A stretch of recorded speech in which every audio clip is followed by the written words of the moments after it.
Hi friends, మా అమ్మాయి tomato pasta చేయమందని చెప్పి గార్డెన్కి వెళ్ళి టమాటాలు తీసుకొద్దామని వెళ్ళాము. టమాటో పస్తా సంగతి పక్కన పెట్టండి, కానీ మా కాన్వర్జేషన్ అయితే వినేయండి.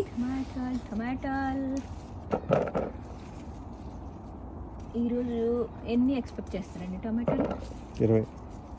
20 కౌంట్ కాదు, వెయిట్ తెలియదు. Expect just guess, wild guess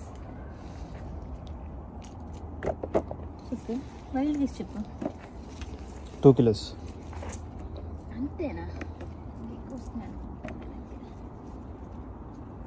కొంచెం ఉంచేస్తాను, ఎర్రగా అయినవే తీస్తాను. చూపి చిట్టు ఎంత బుడ్డి ఏదో అయింది దానికి. ఫ్రెష్ ఉన్నాయి కదా, అందుకే కలర్ అంత మంచి కలర్. అయ్యో చూడు, కాకరకాయ కనిపిస్తుంది అక్కడ. ఇవన్నీ తీస్తే అన్ని కనిపిస్తాయి. బోల్డ్ కనిపిస్తుందా క్లోజప్ లో? కనిపిస్తుంది. రామా టొమాటోస్ మన గార్డెన్ కింద 2 ఉన్నాయి చూడు, కింద. సరే, ఇవి అయిపోయి ఇక్కడ మెత్తగా అయిపోయి తీయడం చాలా రోజులు అయిపోయింది కదా, మెత్తగా అయిపోయి. ఆపేస్తాను.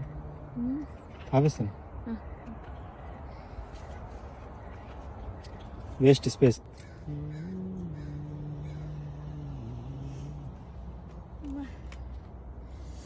ఆ టమాటోకి ఏమైంది? ఏదో ఎలకేదో తిన్నట్టుంది. ఇక్కడ రామా టొమాటోస్తో పాటుగా మాకు ఈ ఒక కైండ్ ఆఫ్ బ్లాక్ టొమాటోస్ ఇవి కూడా చాలానే వచ్చాయి.